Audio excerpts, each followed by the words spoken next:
another question was in regards to probate and titling one's personal residence or the brokerage accounts. The question was, would you not want to use a trust to avoid probate in those cases? I'll let you answer it. I know how you do it, but Larry, you go ahead and answer that one. Yeah, I mean, if you're husband and wife and you're dealing with your personal residence, then fundamentally you don't need to have this. It would be a revocable trust in any event. You don't need to have the revocable trust to take it out of probate, because you certainly would have the opportunity. It's going to be passed from one spouse to the other, unless perhaps they both passed away at the same time. On the other hand, if you are talking about, so my mother, when my mother was alive, we transferred her house to a revocable trust. My dad had already passed away, and so mom owned it free and clear. So there was a time in which it became appropriate to pass it on to the revocable trust. I became the trustee. It was a revocable trust. And in that context, when mom did ultimately pass away, there were no issues whatsoever with anything. And of course, there was no probate. So yes, is there a place for a revocable trust when it comes to a personal residence? Sure. But it's really for special circumstances and primarily for individual ownership as opposed to spousal ownership. Okay. There's a few more questions, and I will get them answered one way or the other. I do want to let Larry get back on point here. So let's roll on, but we'll keep the questions, and either we get them tonight or we'll curate and get them to Larry, and then he can come back with an appropriate response. So let's roll on, Larry. All right. It's great. And the questions are great. Thank you. Yes, they are. They're very good questions. Yes. This is intelligent, sophisticated experience. That's great. Okay. So where did I leave off? Okay. So that was where I left off, I think, right? Yes. Yeah. Okay. So now let's talk about the same thing. Let's talk about that integrated architectural structure for turnkeys. Same thing I've just got. So I have Talking Dog Real Estate. That's your investment company. And notice now you have some SPVs. Now you can do one SPV if you'd like, or you can do multiple SPVs. And let's talk about each one of those. But it's the same structure. So here is one where you have Talking Dog Real Estate, and it, which happens to be the primary owner, if you will, of all of the different real estate assets, and you have turnkey investments. It might be one, it might be two, it might be three, and you put all of those turnkeys into the same entity. So we just call it Talking Dog Turnkeys LLC. It's structured exactly the same way. The holding company owns 99%. You have the management corporation, and all of them happen to be deed owners, if you will, of these turnkeys.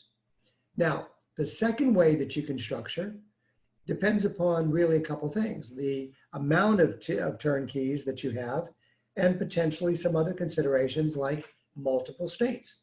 So in this case, I just used an example. Talking Dog Real Estate is the real estate company that owns the SPVs. You have Talking Dog Turnkeys of Ohio, Talking Dog Turnkeys of Missouri, Talking Dog Turnkeys of North Carolina. Now, honestly, that's a lot of work if you have one turnkey in each of those states. So if you have one turnkey in each of those states, you might have all three turnkeys in Talking Dog Turnkeys here. But on the other hand, if you're now, my desire is I want to own two turnkeys, three turnkeys, four turnkeys in a particular state, you certainly could have the opportunity to take an SPV and focus it on real estate in one particular state, and those are owned by that particular one. The choice between those is primarily pragmatic. It is how much, how much pain and suffering, how much administration do I want? Do I really get any major benefit out of having the multiples, and so forth and so on. So those are really the structures. Now, when we take a look at those two structures, then, David and team, David and his staff were very helpful in just simply saying, let's just ask some questions. and see what the types of questions are. So I just listed questions here and without the answers because it takes easier to just simply answer the questions directly. Do I need to take title personally and then after the fact deed the property to my entity? Not only do you not need to take title personally, you should not take title personally. It should be taken in the name of the turnkey. Now, that doesn't mean that you might not have already taken property in your individual name. And we could talk about that. Can you now deed the property from your personal name to an entity? And are there any potential issues associated with that? No, there are none. It depends upon the terms of the deal, but there are no issues associated with that. So what do I mean by that? If you own the property free and clear, and I've seen turnkeys that are related to Freedom Founder members that are owned free and clear. There is no leverage component attached to it. There's no mortgage attached to it. You stroke a check for $100,000 and you own a turnkey. So it's 100% personal. And you own it and it's in your personal name. Can I or should I do that? Well, that's not the best policy, but let's say you already have. You can simply, once you structure an SPV for turnkeys, you can simply quit claim deed it into that company. Now, into the in the particular SPV. If I deed the property, what are the potential issues? There are no potential issues. Now, if you have a mortgage on that particular turnkey, you would have had to personally guarantee the mortgage anyway. So if you do in fact transfer it into the SPV, it's not going to be a particular problem. We'll talk about due on sale in a second. It's not going to be a particular problem because your name was on the mortgage anyway. If you buy it in the name of the SPV and you have a mortgage on the property, they're still going to require your personal guarantee, almost always. So you haven't lost or gained by simply transferring it where it belongs, is in an SPV. Do I lose the title insurance coverage on it? No. The title insurance coverage flows with the land. It flows with the property itself. And the property and the title to that property is what's relevant. So Larry, see, that's where I'm confused because I've always been told that the title insurance flows from the owner, not the land. Now, if I have a lender policy, that's different. But I've always been told that if I deed that property out of the vesting in which that property was taken title and that policy was provided, and I deed it to another entity, I've got to buy another policy. So I'm confused about what you're saying about it flows with the land. Yeah, and it depends. Well, it flows. Yes, the insurance coverage is to the holder of the insurance coverage for sure. Mm-hmm. But when you're transferring the property to your own individual entity, which in this case is it's your own LLC. You're not losing the insurance coverage connected to that. If I'm transferring it to a third party, of course I am. But if it's my own LLC that's being done and it's a quitclaim deed, that's transferring whatever rights I have in this property, and I'm transferring it to an LLC, which is my LLC, you're not losing the title insurance coverage associated with that. Okay. All right. Okay, we had that one. Hold on.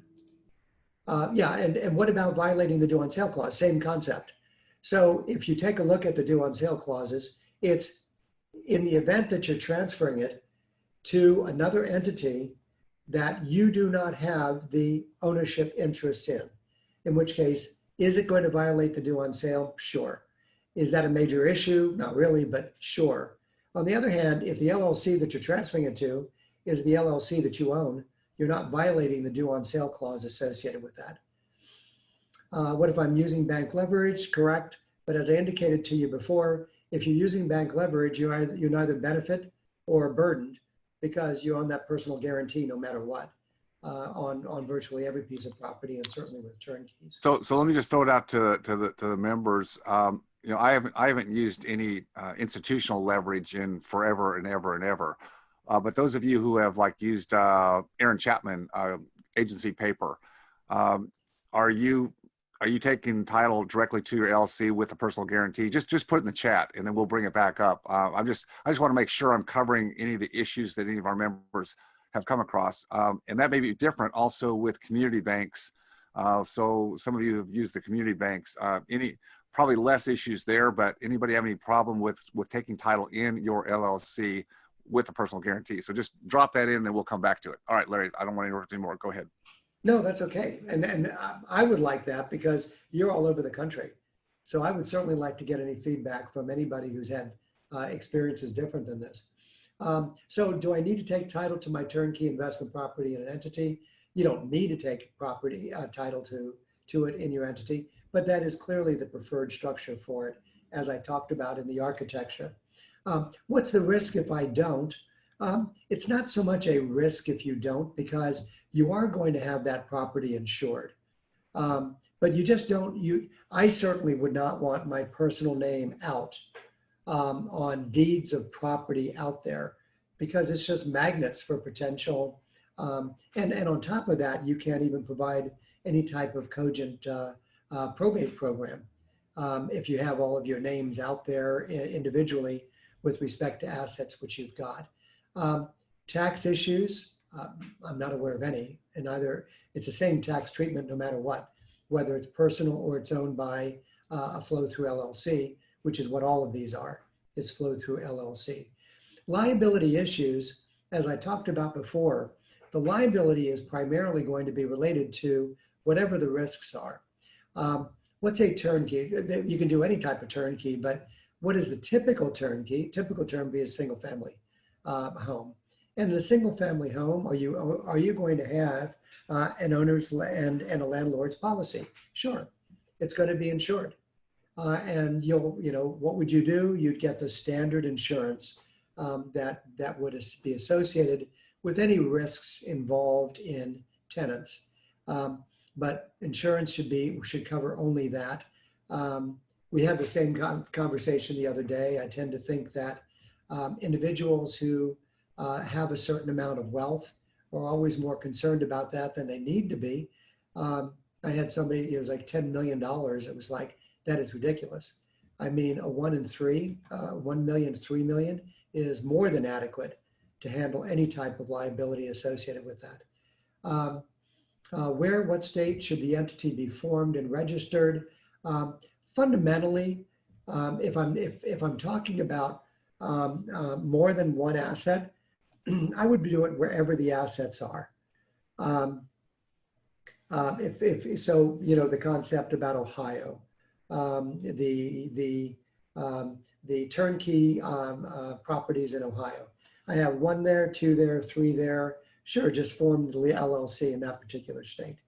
If I'm working with a trusted advisor, and one works in North Carolina and the other works in Tennessee, I would just simply form it in whatever your domicile is, wherever you live, and I would use that one to own titles to the other properties until such time as you have enough of a quantum to now start transferring them or cogently creating them around a particular company. So Larry, the various states, everybody wants their money. As you mentioned, filing fees, states that have franchise taxes, everybody wants their money.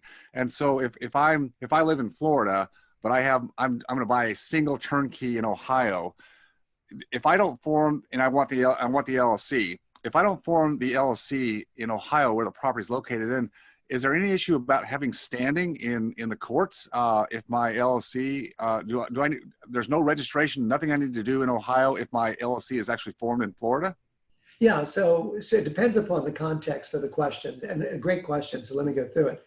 And I deal with that with a particular client that I've got right here in Florida, and they are operating in a number of different states. So under ordinary circumstances, I'm Florida LLC. I have my lease, and with that particular tenant, the LLC owns that property in Massachusetts and or Ohio, and the lease provides that I'm a Florida company.